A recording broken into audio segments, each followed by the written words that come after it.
जय हिंद दोस्तों। 14 सितंबर 2020 एक ऐसी घटना दोबारा हुई जिसकी वजह से पूरे पूरे देश का सिर शर्म से झुक गया। एक 19 साल की लड़की, महज एक 19 साल की लड़की का रेप किया गया। 4-5 लड़कों ने मिलकर उसका रेप किया और रेप करने के बाद उसकी कमर की हड्डी तोड़ दी और उसकी जबान भी काट दी। तो मेरा सबसे पहला सवाल है पुलिस प्रशासन से है। पुलिस प्रशासन उस वक्त कहाँ होता है जब किसी भी देश की बेटी का रेप किया जाता है, कोई भी और कांड होता है। वैसे तो पुलिस प्रशासन बहुत आगे रहा है जर्नलिस्ट को अरेस्ट करने में और अपोजिशन को रोकने में।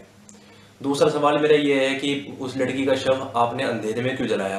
क्या जरूरत पड़ेगी उस लड़की का शव अंधेरे में जलाने की, जबकि हमारे हिंदू धर्म में अंधेरे में किसी का अंतिम संस्कार करना बहुत ही बड़ी अवशगुन चीज मानी जाती है, गलत चीज मानी जाती है। और ये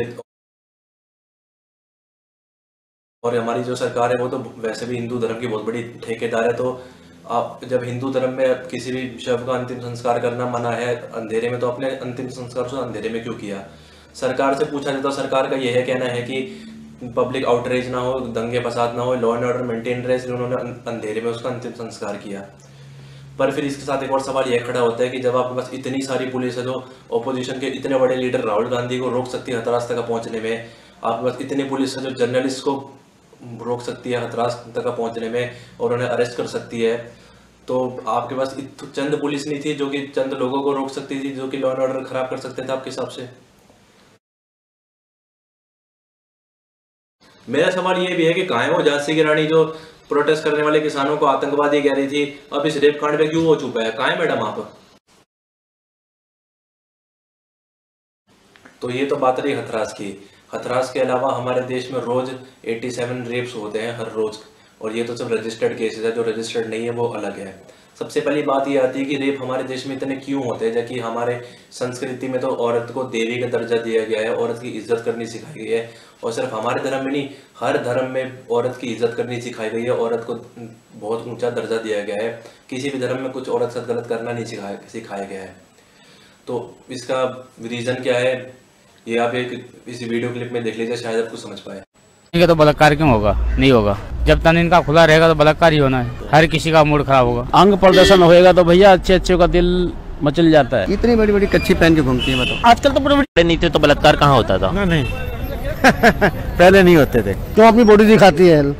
क्यों दिखाती है? आदमी जोश में आ गया गलत काम कर जाता है। 11 बजे 12 बजे मोहल्लों में घूमती है, मार्केटों में घूमती है। क्या मतलब है? अपना काम करो, अपने घर टाइम से पहुंचो। कोई बलात्कार का मतलब ही नहीं है। इन मर्द तो आपने देखा है वाहियात आदमी क्या बकवास कर रहा था वीडियो क्लिप में। इसका ये कहना है कि औरतें अगर जीन्स पहन के निकलती है, निक्कर पहन के निकलती है, छोटे कपड़े पहनती है, फिर वो लेट नाइट बाहर घूमती है, तो इसका मतलब उसका रेप होना चाहिए। भाई मेरा तो फिर ये मानना है कि तू भी तो जीन्स पहनता, तू भी तो निक्कर पहनता है, तू भी तो बाहर लेट निकलता, तो तेरा रेप भी तो होना चाहिए फिर। तो दोस्तों ऐसे छोटी सोच रखने वालों के लिए एक ही जवाब है कि छोटी छोटी लड़की के कपड़े नहीं, छोटी तुम्हारी सोच है, छोटी तुम्हारी नीयत है। हम वैसे तो बड़ी बड़ी बातें करते हैं कि दिल्ली को हमने लंदन वर्गा बनाना है, लेकिन अगर हमें लंदन जैसा बनाना है दिल्ली को अपनी, तो हमें ये भी देखना है कि लंदन में आदमी और औरत को बराबर का देखा जाता है। लंदन में कोई औरत सूट सलवार या फिर साड़ी पहन के नहीं घूमती, वहाँ पे जीन्स पहने जाती है, वहाँ पे भी मॉडर्न कपड़े पहने जाते हैं, वहाँ पे भी औरतें बाहर लेट निकलती है। तो भाई अगर डेवलपमेंट करनी है, मॉडर्नाइजेशन करनी है, तो ये छोटी सोच अपनी बिल्कुल छोड़ दो। तो दूसरी सबसे बड़ी दिक्कत हमारे लिए ये आती है कि हमारी सोसाइटी की बहुत ही ऑकवर्ड और थर्ड क्लास थिंकिंग। हमारी सोसाइटी जो रेप विक्टिम होती है उसके प्रति बहुत ही बुरी है। बजाय रेप विक्टिम को सपोर्ट करने का, उसको हिम्मत देने के कि जो हो गया है वो हो गया, उसके आगे बढ़िए आप, सोसाइटी उसको और उसके परिवार को दबाते जाती है। सोसाइटी का अक्सर ये कहना होता है कि तो यूज्ड माल है। जी हाँ दोस्तों, यही सोसाइटी का हमारी कहना है दुर्भाग्य से। और उस लड़की को घुट घुट के जीना पड़ता है जीवन भर, ऐसे जैसे मान लो उसका रेप हुआ ना हो, उसने तो कुछ गलत काम किया गया हो। और जो रेप जिन्होंने किया होता है उनके परिवार वाले आराम से घूम रहे होते हैं, 20-25 साल लग रहे होते हैं ना सजा मिलने में, परंतु जो एक विक्टिम होती है उस बेचारे साथ बहुत ही गलत होता है। तो ऐसी सोसाइटी को मैं बिल्कुल ही बाइकआउट करना चाहिए। मेरा मानना तो यह है, भाड़ में जैसी हरामजादी सोसाइटी, भाड़ में जैसे साले ढेढ़ लोग जो कि अच्छे और बुरे के बीच का अंतर ही नहीं रख सकते।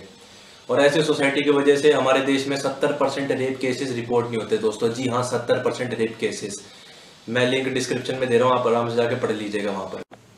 तो अभी हमारी जो इंडिया की सिचुएशन है रेप के केसेस में, वो 60 से लेके 80 की रैंकिंग में है। और अगर ये 70% केस अगर रिपोर्ट होने शुरू हो जाए तो दोस्तों इंडिया नंबर 1 बन जाएगा रेप के केसेस में। अब बात रही पनिशमेंट की, रेप क्यों होता है ये तो हमें पता है। पनिशमेंट देखिए दोस्तों, बिल्कुल भी कुछ नहीं है हमारे देश में पनिशमेंट। हम बात करें गल्फ कंट्रीज़ की, हम बात करें वेस्टर्न कंट्रीज़ की, तो वहाँ पर स्ट्रेट पनिशमेंट दी जाती है जो लोग रेप करते हैं, इसलिए उनके मन में डर भी होता है रेप करने से, 10 बारी पहले वो सोचते हैं।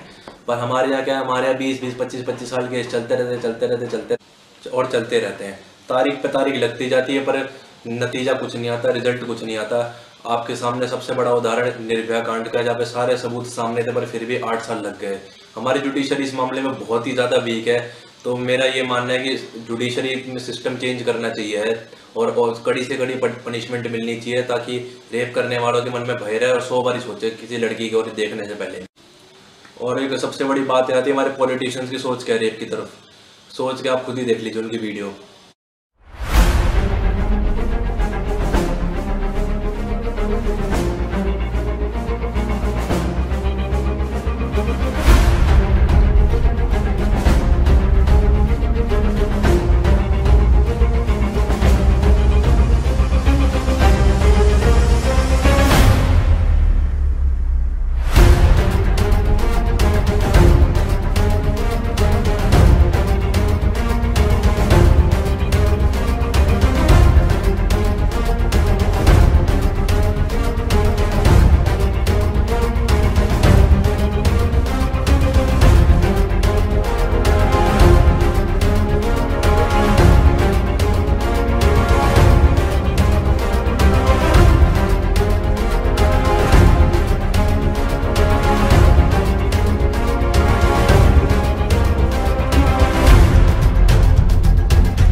ऐसी थर्ड क्लास थिंकिंग हमारे पॉलिटिशियंस की भी है, जिसमें Mamata Banerjee being a female उनकी ये सोच है, तो आप समझ लीजिए कि इस दिशा हमारा देश जा रहा है। पॉलिटिक्स से एक और चीज़ कनेक्टेड ये है कि जो लोग इस चीज़ में बीजेपी कांग्रेस करते हैं, जो लोग इस चीज़ में मतलब अपने पॉलिटिकल पार्टीज को फेवर करते हैं, उनसे मेरा ये कहना है, हाथ जोड़ के विनती है कि भाई इस केस में कम से कम पॉलिटिक्स मत लाइए। ये मत करिए कि हिंदू मुसलमान ये जात पात हो गया, आप भगवान के लिए ये चीज़ ना करिए। मेरा हाथ जोड़ के विनती है, आप जिनको ये खुश करने की कोशिश कर रहे हैं ना, वो आपको उनमें से कोई नहीं पूछने वाला। तो इस चीज़ में हमें इंसानियत की तरफ होना चाहिए, भले बीजेपी का स्टेट हो भले कांग्रेस का स्टेट हो, हमें सपोर्ट करना है उस विक्टिम को और हमें इंसाफ के लिए लड़ना है, जस्टिस के लिए लड़ना है। आपने इस हथरास वाले कांड में भी देखा होगा कि कैसे जो रेप करने वाले कास्ट के लोग थे वो लोग अपने कास्ट के लोगों को सपोर्ट कर रहे हैं, रैलियाँ निकाल रहे हैं उनके समर्थन में कि उनको बचाया जाए, उनको सजा ना मिल जाए। मेरे इन लोगों से एक सवाल है, कल को भगवान अगर तुम्हारी भान मिट्टी के लिए ऐसा कुछ हो जाए, फिर कौन जिम्मेदार होगा इस चीज़ के लिए? अभी इस घिनौने क्राइम्स के लिए सोल्यूशन क्या हो सकता है? तो मेरे हिसाब से सबसे पहला और सबसे बड़ा सॉल्यूशन तो ये कि लड़कियों को सेल्फ डिफेंस सीखना पड़ेगा। आपको अपनी रक्षा करना सीखना पड़ेगा। पापा की परी से केवल बनने से कुछ काम नहीं बनने वाला। आपको जूडो कराटे या फिर मार्शल आर्ट सीखनी पड़ेंगी, ताकि आप कम से कम 1 या 2 लड़कों से अपना सेल्फ डिफेंस तो कर सके। बात जहाँ थी लड़के और लड़की के बराबरी में, तो सिर्फ सिगरेट पीना शराब पीने से बराबरी नहीं होती, बराबरी होती फिजिकल स्ट्रेंथ में। दूसरी बात तो भाई हम सारे लड़कों की जिम्मेदारी है कि हम लड़कियों को इज्जत की नज़रों से देखें। हमारे मन में ऐसे कोई भी गलत ख्याल नहीं आना चाहिए। कल को तुम्हारे मन में कोई भी ऐसा गलत ख्याल है लड़की के प्रति, तो एक बार अपनी बहन बेटी माँ कोई भी तुम्हारे घर में जो फीमेल है उसके बारे में सोच लेना। और ये भगवान के लिए गलत काम मत करना, मेरे हाथ जोड़ के विनती है सबसे। और हमें ये सारी अवेयरनेस फैलानी चाहिए अपने दोस्तों में कि लड़कियों को इज्जत से देखें। हम लोग अवेयर होंगे, हम लोग ये चीज़ अवेयरनेस फैलाएंगे, तभी कोई मेरे ख्याल से बदलाव आ सकता है। और एक और सबसे बड़ी बात ये है कि जो लड़कियां ये फॉल्स रेप केसेस लगाती लड़कों के ऊपर, जिसकी वजह से लड़कों की ज़िंदगी बर्बाद होती है, ये सबसे गलत चीज़ है। ऐसी लड़कियों को भी उतनी सज़ा मिलनी चाहिए जितना बलात्कारियों को मिलनी चाहिए, क्योंकि ऐसी लड़कियों की वजह से ही सरकार 10 बार सोचती है कोई रेपिस्ट के खिलाफ सख्त कदम निकालने से पहले।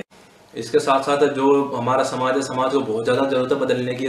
बहुत ही पिछड़ी हुई सोच रखी हुई है, फिर बहुत ही गिरी हुई सोच रखी हुई है। जो जिन विक्टिम्स के प्रति आपका ये बदतमीजी से भरा हुआ बिहेवियर होता है, तो समाज को इस बिहेवियर को बदलना पड़ेगा, तभी कुछ बदलाव आ सकता है। और मेरा सारे दोस्तों से मैसेज है, अगर समाज नहीं बदलना चाहता, हमें अपने आप को बदलना पड़ेगा। ऐसे समाज को बॉयकॉट करना शुरू कर दो, ऐसे समाज में उठ बैठ रखनी बंद कर दो, ताकि ये समाज को भी ये कहा जाए कि अगर वो नहीं बदलने को रेडी है तो हम भी उनसे बात करने को रेडी नहीं है। और ये आखिरी सुझाव इस पर यही कि एक ऐसा और लॉ पास करना चाहिए जिससे कि जो रेप करने वाले हैं उनके मन में डर होए। डेथ पेनल्टी होनी चाहिए। डेथ पेनल्टी नहीं कि सिर्फ खाली फांसी पे लटका दिया। मेरे हिसाब से तो साड़ों को बीच चौराहे पे लटका के मार दो, फूंक दो साड़ों को जिंदा। जब ही हरामजादों का कला होगी कि ऐसा करने से होता क्या है।